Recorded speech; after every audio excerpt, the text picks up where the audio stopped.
7 days in the NBA, and it starts with Kyrie Irving, who connected with Jarrett Allen on another temporal plane during a blowout win against the Jazz. 19 and 18 with a couple of blocks on the night for Allen. Straight up Kenyon Martin numbers. No backboard slaps, unfortunately.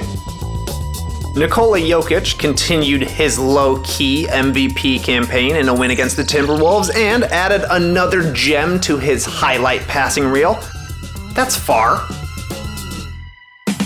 Tuck in your t-shirts and put on a beret. The Bulls are back! Tuesday ended with a bang as Chicago pulled off a stunning 20-point comeback to beat the Trailblazers.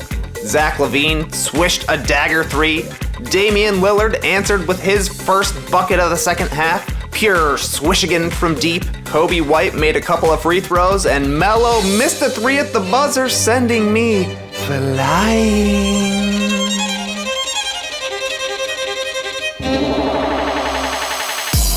Bradley Beal went for a career-high 60 points against the 76ers on Wednesday, tying Gilbert Arenas for the most ever by a Wizard, but only 3 of those points came in the fourth quarter. Washington gave up 141, and Philly took home another win. Wow.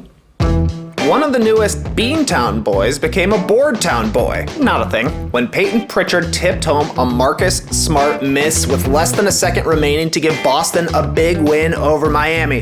Celtics fans love their new rookie, and they've been calling him Fast Pee-Pee, which is honestly kind of weird. Come on, you guys!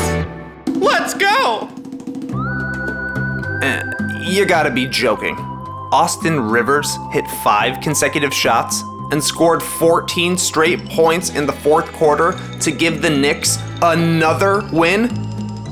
Austin Rivers? Please, no. And the year of the wedgie continued when my precious Achua stuck wedgie number 5 against the Celtics. And not only did Bradley Beal score 60 against the Sixers, he also put wedgie number 6 in the mix. Joe Harris threw on a Joe Harris throwback and went to Joe Cella 28 on Thursday night, wearing a headband like it was the first time he'd ever seen one.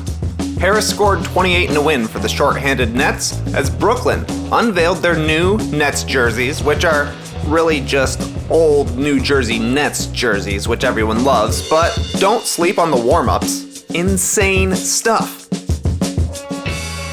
The Mavs' Maxi Kleber hit 3 fourth-quarter three-pointers on Thursday night, including a massive one with about 2 seconds remaining. Yay! Nikola Jokic dropped in yet another casual clutch make at the buzzer to send things to OT. And Luka Doncic, the donk, took over down the stretch in a potential Game of the Year candidate. Mavs win.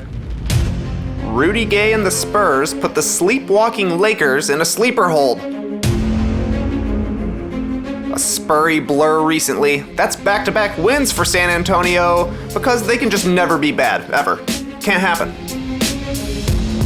Stephen Curry continued his vintage campaign and put the team on his back. I put the team on my back, dude. Going for 38 in a comeback victory over the Clippers while eviscerating any defender LA threw at him.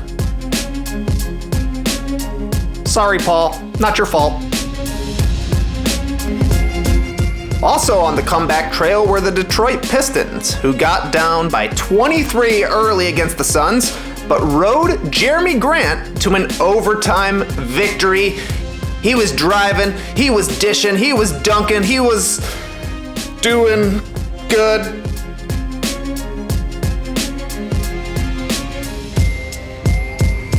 The Jazz hit a team record 25 threes to beat the Milwaukee Bucks on Friday, just a week after the Bucks hit 29 against the Heat.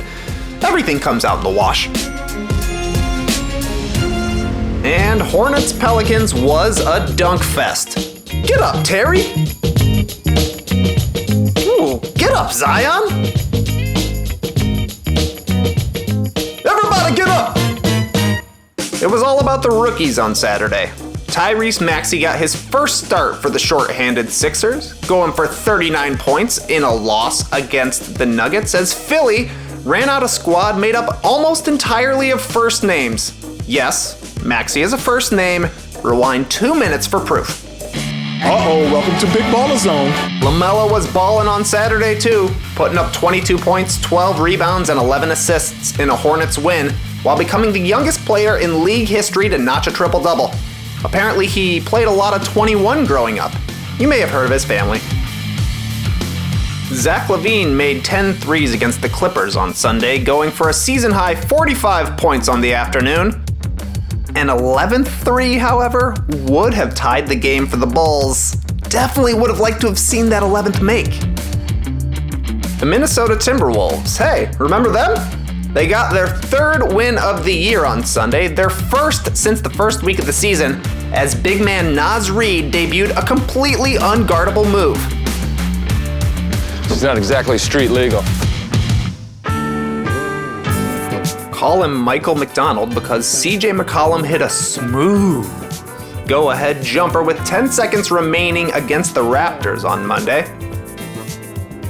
Pascal Siakam missed the post-up flipperoo and the follow-up tipperoo at the buzzer as the Trailblazers got a nice win. Toronto is somehow just 2-8 after the season's first 3 weeks.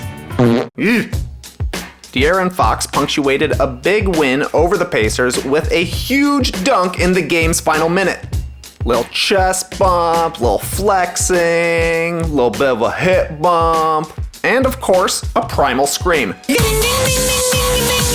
And you already know the bench went crazy. I am loving this move. Sometimes you just don't know what to do with your arms. That's 7 days in the NBA. Until next week, watch out for flopping. It can happen anywhere.